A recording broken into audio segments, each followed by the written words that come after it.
Nestled amongst the vineyards surrounding Bordeaux is the World Heritage Site Saint Emilion. The world-famous winemaking town in the spectacular French countryside has always been on the gastronomic map, but not necessarily the golfing one.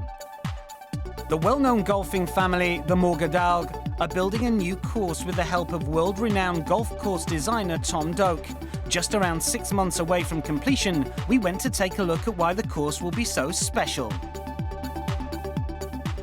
Well, I think it's going to be a special golf course because it's a family project. We found this piece of land about 10 years ago, and we just fell in love with it. And we got the opportunity to work with Tom Doak, which is who is a wonderful architect. And that's why we're going to do our best to really make this piece of land a very good golf course. Why we sort of chose Tom Doak was the philosophy of the course. You know, that it takes for private when we are out playing in the old ways. We take 3 hours, twosome takes 3 hours. We are not running around lakes and big bunkers and things. It's just a lovely walk in the nature, actually. Saint Emilion is such a pretty village, you know, and I think also that will help. I mean, we're just very, very fortunate to have this piece of land, and I think people here recognize the fact that we respect what we have been given, and that we're really trying to make a really good golf course here.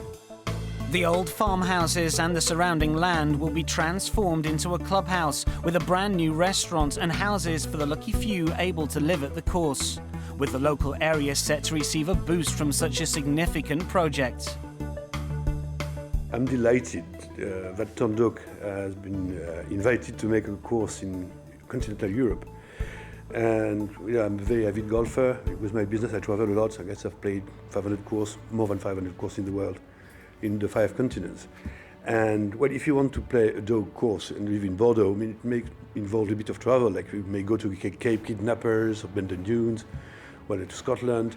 But the fact that Tom is building a course 45 minutes from home is something really special.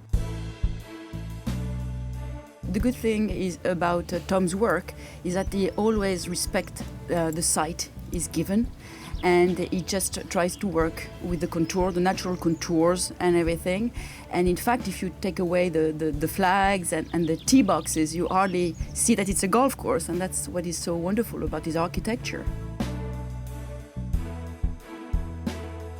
We've moved very little dirt to build the golf course. My style of architecture really focuses on the sculptural things, the greens and bunkers, you know, and tries to leave the contours of the larger piece of land alone. I mean, that's a way more efficient way of building a golf course. You know, a 2-foot change in what's happening on a green is a dramatic thing. That's something that can impact whether you want to play to the left side of the fairway or the right.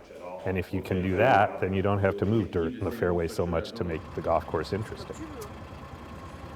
I think it will be pure golf, where you can play fast, where you have wide fairways, where you can roll the ball to the greens, do a lot of bump and runs, firm greens, and very much inspired with the British Island golf style. We're in continental Europe, but we're also in a place where English people, England, it belongs to England for 250 years, and so it's a nice tribute to do that here. Tom Doak's courses have become world famous. The stunning Pacific Dunes in Oregon is a fantastic example of his characteristic flowing style. After training under the legendary Pete Dye and learning his craft at St Andrews, Tom has over 35 courses to his name and is very much in demand.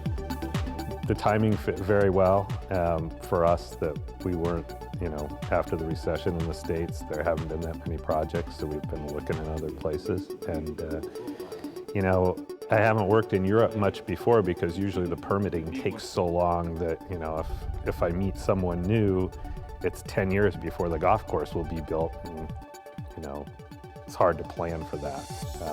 In this case, the 10 years of planning was already done, so it was just, can you come build this?